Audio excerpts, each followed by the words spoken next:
and always coming around after checking to make sure that it's working, because we're having some challenges today. We have lots of challenges today. So here we are, the Tipsy Realtor, and we're here today with RE/MAX Realty Professionals to talk to you about the fact, first of all, teaching you how to make something called the leading role, and we're going to talk about what makes one community better than the other community. And so keep in mind, we're going to teach you how to make the cocktail first. I cannot wait for this cocktail. It's been a morning, and I can see there's a lot of alcoholic bottles. And what we're going to have to do is, while we make this cocktail, we're going to read to you the actual recipe, because it's not going to be on the screen today, because yes, computers hate us today. But if you have this journal, Season 5, Tipsy Realtors, available on Amazon, yes, it is actually tagged in our features up at the top if you need to know where to purchase it on Robin Moser and Associates. You can follow up, you can see what kind of cocktails we're making this year until end of June, what topics we're talking. You can share with your friends and family, and this makes a great gift. It does. Who likes to bartend. But let's do it. All right, so we're going to start with 3/4 of an ounce of Irish whiskey. So Irish whiskey here. I'm using the proper 12. That's the one that the owner of the liquor store recommended to me this morning. I did kind of, first time I've been there. It's in 3/4 of an ounce of scotch. Liquor store. Very nice. If you guys in Chestermere, go check out the liquor store in Kimberley. Are very well organized and stocked. 1/2 ounce of Pimm's. Yeah, scotch, Pimm's, whiskey. Yeah, it's gonna be a drink. All right, and then now we're gonna do 1/2 ounce of agave syrup. So I just buy mine at Costco, nothing fancy. Yeah. And then last is 2 ounces No, of, how do you say 2 it? dashes. 2 Agustata. dashes, sorry. Say it again. Agustata. Agustata bitters, which are Bitters. these. Yeah, don't forget the lime juice. It's already in prepared. Oh yeah, and I forgot the 3/4 of an ounce of lime juice. Yeah. So 3/4 of an ounce of Irish whiskey, 3/4 of an ounce of scotch, 1/2 ounce of Pimm's, 3/4 of an ounce of lime juice, 1/2 ounce of agave syrup, and 2 dashes of Agustata bitters. Agustata bitters. Yes, and they say shake it so your hands are super cold, and they recommend to use 2 drops. Oh, look at your head. I brought mine and it's all across the room. Okay. You weren't behind, so I just went with what I was prepared. All right, so now we strain. I like your coupe glasses. They're very nice. Yeah, I believe actually I got them as a present, but I have seen them last year at Indigo Chapters. Nice. All right, so strained. Here we go. No garnish, just straight up. Yeah, you can garnish it probably with a nice like orange peel or something. Probably. Ooh, it smells easy.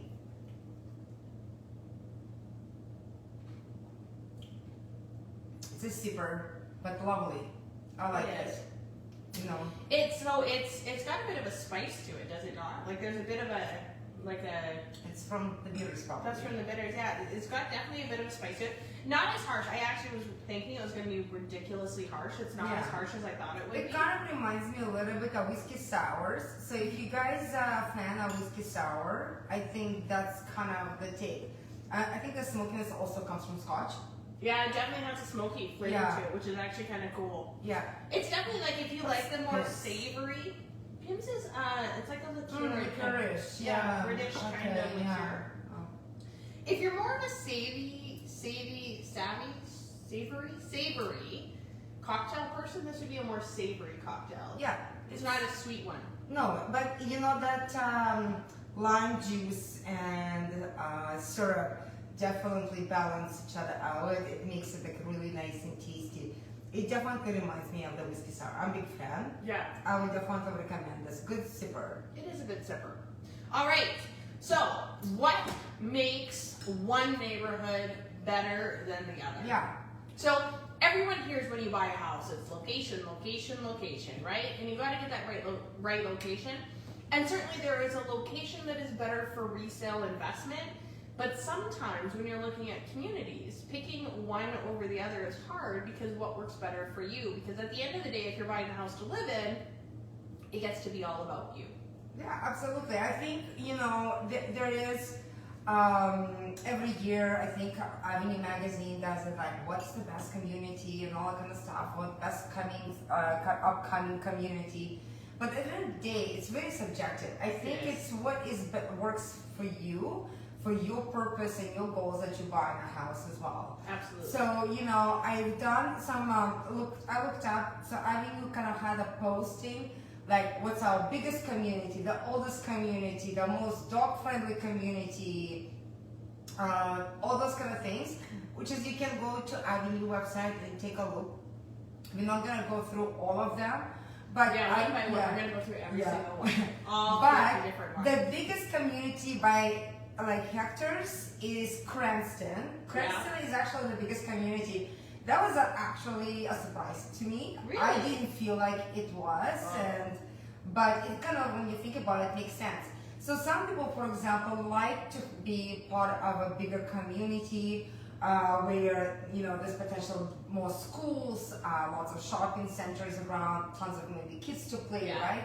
Some people like a smaller communities. In a smaller community, well, it's Chinatown, Reno Park, Reno Park, Upper North and Haven. Roxborough. And those, they're like little pockets. If you ever been in this community, there is like 5 streets and they tucked away. Sometimes people don't even know they exist, things like this. And it's also by the square footage of community, not by population. So some people are like, well, I want to live in something that I feel like home from home away kind of thing, right? So that's kind of your, one of those things. Of course, when you evaluating what is good community for you, you have to see like, if are you a family? You want to have a family-friendly community with schools and activities that are close to home, shopping, always great accessibility, right?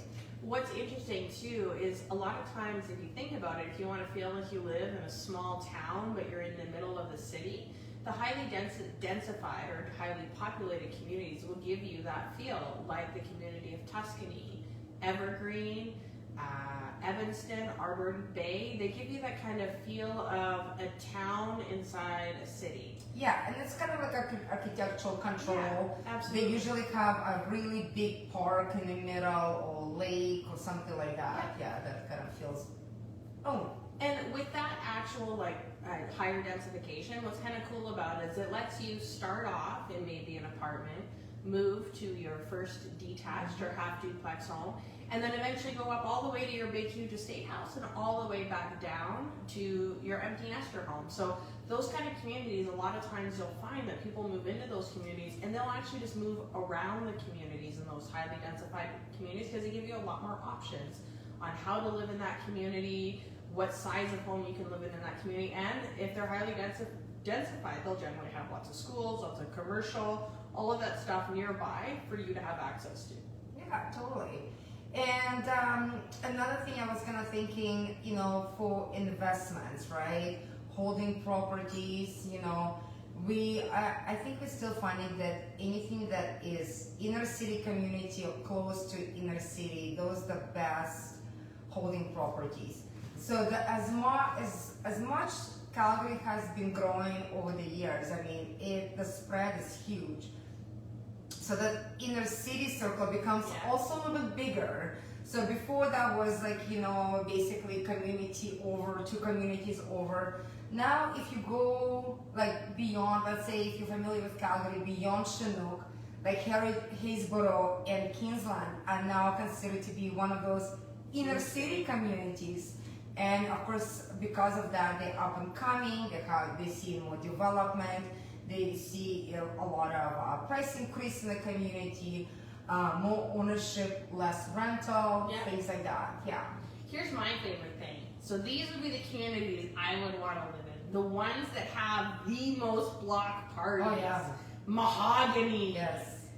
Altadore, Hillhurst, Bridgeland, Glenmorgan, Auburn Bay, Mackenzie Town, Parkland, Bonnet. So I'm going to be honest, I am the president of the Hidden Valley Community Association. I'm making us on that. We're getting on that list. New goal. Oh my gosh. We are having more parties. I had no idea that this even I existed. Yeah, for sure. Party town. I So know, those that's are your cool. party communities. Yeah, excellent. I know. I heard that. I mean, I've been a resident of Auburn Bay for many years before, and they still do it. They run block parties, like best Halloweens, best Christmas parties. Like the whole community gets on it. So it's it's really actually great for community spirit, right? So it's I fantastic. think the issue is that in Hidden Valley, we have lots of like parties and block parties. We just don't ask permission. Oh yeah. We just have them and no one complains. Well, and now you feel like, guys, we need to get recorded so we can make on this list, right? For the most block parties. That's right. So, and of course, for there's a lot of things that people love, like how many parks we have, bike paths, mature trees, because some people want to have a new home. That also new subdivisions are a little bit bare in nature. There's not much trees going on. Parks take time to develop, where the older communities give you all that, right? Absolutely. So that's the idea. What makes the best community for you, and there's always a good options. Like it's not just one.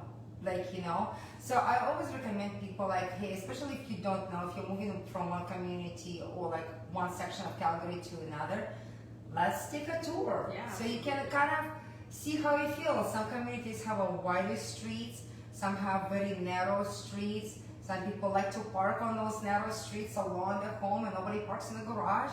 Will that annoy you? It could annoy me.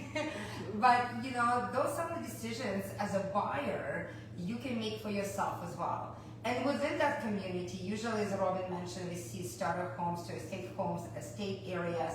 So we can also kind of, see where your budget and your specifics can fit in. So I have to laugh because I'm looking at this a little bit, and on this list, Tuscany comes up in the top of a lot of communities. Biggest community, most populated community, most dog licensed community. Where else? I think they're not in most hectares. They're not in the party community, but it is fascinating how often Tuscany comes up. But yeah, like for me, it doesn't shock me at all that Mackenzie Town comes up with the most dog license in those communities. Because honestly, if you go to Mackenzie Town, people are walking around Mackenzie Town all the time. And again, it's because their pathway system is so well developed. There's lots of ponds. So it makes it nice for like a walkable community as well, right? So you pretty much can even walk to the shopping center no matter where you live. Sometimes it's a hike, but you still can walk in it. Yep, absolutely. So when you're looking for that right community, there's a lot of ways to research it. Obviously, Avenue Magazine and looking at these stats are one. Driving through the community is another. Stop and talk to people. I've had lots of people do that, where they just stop and talk to other people who live in the community and ask them questions and see what they think and how they feel and what they see in the community. Look at upcoming developments in the community. Talk to your community association and see what events they have, see what the board is like. I'll be honest, I'm a big believer in maybe it's just because I'm a little biased because I'm the president of our community association, but you can tell how kind of involved your community is by how active your community association is. How many events do they have going? How full is their community association board? What does the bank account of the community association look like? Do they have lots of money? Do they have a little money? HOAs are another thing. Is an HOA and a community association are two totally separate entities that you'll have to look at both. So if there's an HOA, they're going to do one action in your community, and then a community association is going to have another action. So you may want to check out both of those. What are they doing for activities for the community? How are they bringing everyone together? Is that something that you want? So HOA is the difference is HOA is a homeowners association. Sometimes what they do is mostly responsible for landscaping, snow removals, things like that, right? Not necessarily organizing the events. Where your community association will be the one that organizing for like engagement of And your Community. community association will actually also advocate for you to the city, to the province, with your MLAs, with your councilors. They'll have those kind of ways to get grants and stuff like that from the city and from the province to beautify your community, to beautify your parks, to beautify your playgrounds, all that kind of stuff. So there is a lot that your community association can do. So if you are in your community and you don't have a membership to your community association, please buy one. They need your help. Absolutely, get involved because you can make a difference. Like you can develop that spirit, community spirit, and just have that positive way of living, Yeah. not just for yourself but for people that you live with. And it's really like it's kind of like investing into your own living. Well, Because you bought a property in a community and you want to maintain the value of the property in that 100%. community. And it's the best way to do it. Absolutely. Now, talking about value. Yes, so we are back with the prizes every month. When you watch the show, you like, love, tag people that you love. Obviously, we are on Facebook Live, Instagram, LinkedIn. Every time you see the Tipsy Realtor show throughout the September, you click on it, you watch it, tag it, and love, share your love, right? And your name will be entered to win this cool prize. It's Alexa. And equal show, so it basically talks to you, probably read you bad night stories just for kids. Hey, I don't know. But whoever, it's gonna be first October Wednesday. We're gonna pull some names out of the hat and see who wins it. So I think that's October 2nd. But next week, Oh yeah. if you have your Tipsy Realtor book, you will know that next week, Anna Yes, it's will, gonna be me. Anna will be here What are we with the lovely Michelle, who's also on our team. And they will be doing the show because I will be on a business trip down to Mississippi in Yes. Costa Rica. Yeah. And we're going to talk about the twinkling pear. We're going to teach you guys how to make that cocktail. And we're going to Sounds great. talk about the cleaning clause versus reality, which I'm so Yes. sad I'm missing because I love this conversation. I was dealing with this morning, so like, Exactly. yeah. Clean. Oh, this is a conversation. Clean, clean, clean, clean. Yeah, and quickly pair. I'm looking forward to it. And So you close up the show, and I'm gonna go hit the button. Okay? All right. So thank you so much, everyone. Please like, love, and share our show. And of course, all of our prizes are offered by and on behalf of RE/MAX Realty Professionals. So thank you so much. We'll see you next week. Have your friends, family, and coworkers call us if they need any real estate advice.